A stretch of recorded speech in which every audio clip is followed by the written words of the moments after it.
Senator, have access to houses. If you could please summarize so that we can get a response to that Mr. Chair, argument. as per the practice in this House, if there's limitation of debate, it is done before a member takes the floor.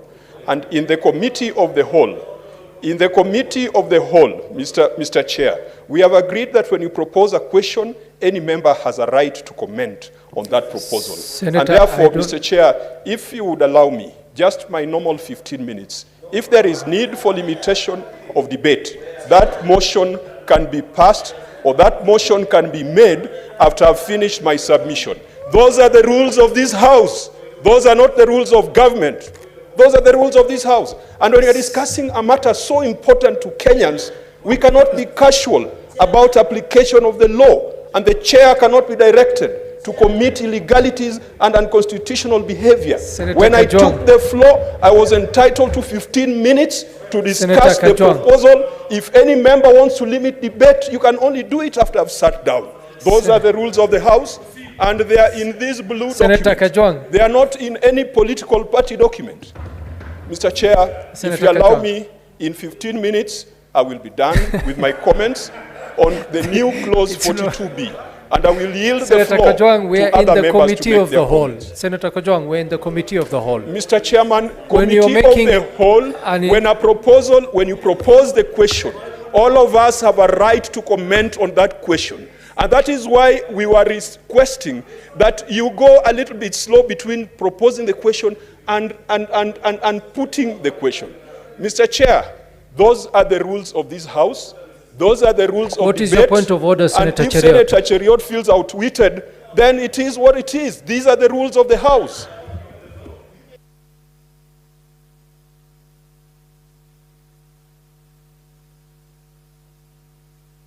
The mic. Give me the mic. Mr. Chairperson. Mr. Chairperson, there's only one chairperson. I hope so. I hope there is only one chairperson. Protect me from hecklers in the House, Mr. Speaker. I want to address you. Mr. Speaker, I want to address you in total silence. Let's just one more. I should be Chairperson. I will ask him. I have given him the point of order. Let him proceed. We'll listen to him in silence. I'm sure before he sits down, he will make that very clear. What is your point of order? Thank you, Chairperson, for protecting me. Number one, Mr. Speaker, I take great exception in the conduct of Senator Kajwang. If it was another senator, I would have assumed that probably he doesn't know the traditions of this House and what we do in third reading. Senator Kajwang is not only being cheeky, because I watched him when he walked into the House, and I could hear him clearly tell his colleagues that why are you guys not filibustering? I knew. Mr. Speaker, can you protect me? Sifuna, Mr. Speaker, let I am him not in a mood finish. to engage Yes. in a heckling debate. We will find out. Mr. Speaker, can you protect me? You're protected, Senator Cheruiyot. So the point is this. Senator Kajwang knows that in third reading, you try to persuade people why you're not in supportive of the proposed amendment. In a quick, witty comment, hardly beyond a minute, Mr. Speaker, and you give opportunity to the chairperson or the person that is moving that amendment to convince you why that amendment is important. This is not a debate stage, Mr. Speaker.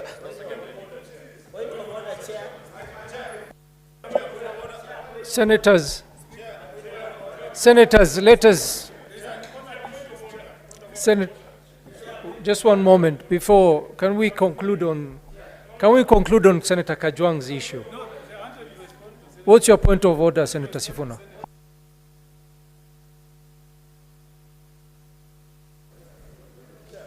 Chair, thank you for... Chair, I would like the attention of the chair, please. Chair, I wanted to draw your attention to Standing Order 185. Mr. Chair, allow me to read. General application of rules in committee of the whole, except as otherwise provided in these standing orders. The same rules of order and of debate for the conduct of business shall be observed in the committee of the whole in the Senate. Mr. Speaker, therefore, nobody should rise up to tell you that there are traditions. Traditions are only applied where there is no express provision of the standing orders. So Honorable Kajwang is within his right, Mr. Speaker, even in committee of the House. I am surprised somebody who's told us many times that he's doing the third term in this House has no idea which standing orders he's referring to. And Mr. Speaker, when somebody stands up on a point of order, Mr. Speaker, you must insist on which standing order he is rising. I have read the law of this House. We will not be threatened by old people here that you have been here 10 terms, but you can't read very simple English. Mr. Speaker, therefore, allow us to debate in the normal fashion because that is what the law says. Mr. Chairman, do not be intimidated by anybody telling you they were elected before your grandfather was born. We are all here now. And Mr. Chairman, we are subject to the same rules. We must speak in accordance with the Constitution and in accordance with the standing orders, Mr. Speaker. Therefore, Mr. Speaker, nobody should come here to tell us about traditions of which community. The traditions of the House are dictated by the standing orders. So I dare anybody else to stand up and read. Order, senators. Order, senators. Order, senators, order. Let us have some order.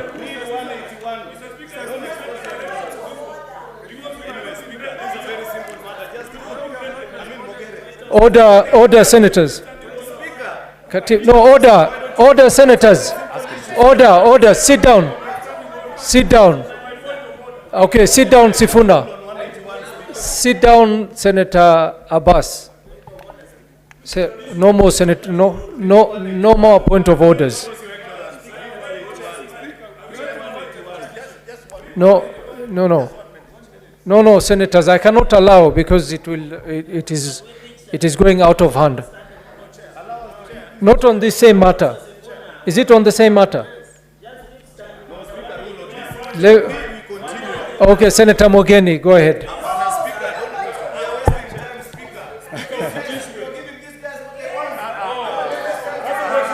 Order, Senator, one moment. Let's hear what he has to say.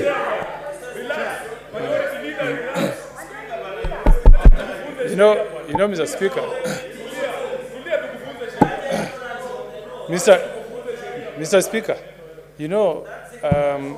I've said on this floor that I have tremendous respect for Senator Cheruiyot, and I've said he's a young senator who has a very bright future. But when he starts shouting at us, it's not right. Because you need to allow us to hear what your point of order, and you also give us a chance.